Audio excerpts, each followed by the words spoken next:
उत्तराखंड में 19 अप्रैल को पहले चरण में लोकसभा चुनाव होना है। इससे पहले ही उत्तराखंड में कांग्रेस लगातार कमजोर होती जा रही है।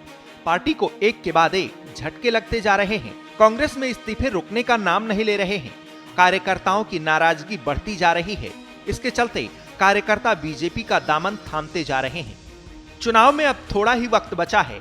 इसी को लेकर बीजेपी पूरी तरह से एक्टिव हो गई है। 1 अप्रैल को ऋषिकेश में पूर्व मुख्यमंत्री और हरिद्वार लोकसभा सीट से बीजेपी के प्रत्याशी त्रिवेंद्र सिंह रावत की मौजूदगी में विधानसभा के कई कांग्रेस के नेता, पदाधिकारी और सैकड़ों कार्यकर्ता बीजेपी में शामिल हुए। यह कार्यक्रम बीजेपी वीरभद्र मंडल की तरफ से आयोजित हुआ था और विधानसभा संयोजक पूर्व मेयर अनीता ममगई के संयोजन में हुआ था।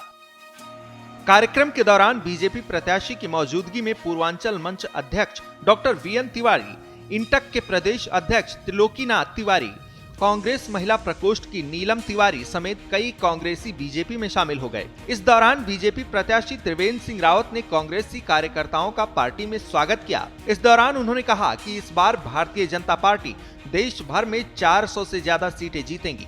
ऋषिकेश और हरिद्वार क्षेत्र में जिस तरह से लोगों का प्यार और समर्थन मिल रहा है, उससे निश्चित तौर पर बीजेपी लाखों वोटों के अंतर से यहां पर जीत दर्ज करेगी। निश्चित रूप से हमने देश की जनता से जितना मांगा उससे बढ़कर जनता ने दिया। 2014 में हमने बहुमत मांगा था तो देश की जनता ने बहुमत दिया।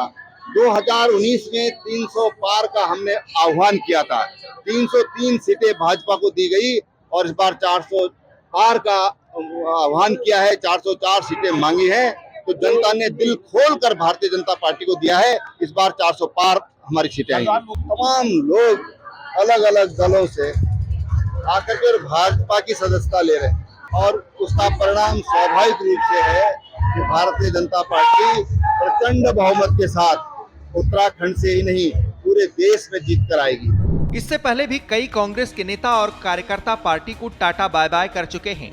आपको ग्राफिक्स के माध्यम से समझाते हैं कि अब तक कितने कांग्रेसी नेता बीजेपी का दामन थाम चुके हैं। लोकसभा चुनाव से पहले उत्तराखंड में कांग्रेस नेता मनीष खंडूरी ने पार्टी को बाय बाय किया। इसके बाद लालकुआं से महिला कांग्रेस की नगर अध्यक्ष मीना रावत ने भी कांग्रेस पार्टी को अलविदा कह दिया। इतना ही नहीं, पूर्व में नगर कांग्रेस अध्यक्ष सरदार गुरदीप सिंह, पूर्व नगर पंचायत अध्यक्ष कैलाश चंद पंत और वरिष्ठ कांग्रेसी जीवन कबडवाल ने भी पार्टी को अलविदा कह दिया था। चुनाव के समय देश भर में जिस तरह दल बदल का सिलसिला चल रहा है, उत्तराखंड भी उससे अछूता नहीं है। पिछले लगभग 2 महीने में कांग्रेस के कई नेता बीजेपी का दामन थाम चुके हैं और अब कांग्रेसी कार्यकर्ता भी इस दल बदल खेल में शामिल हो गए हैं।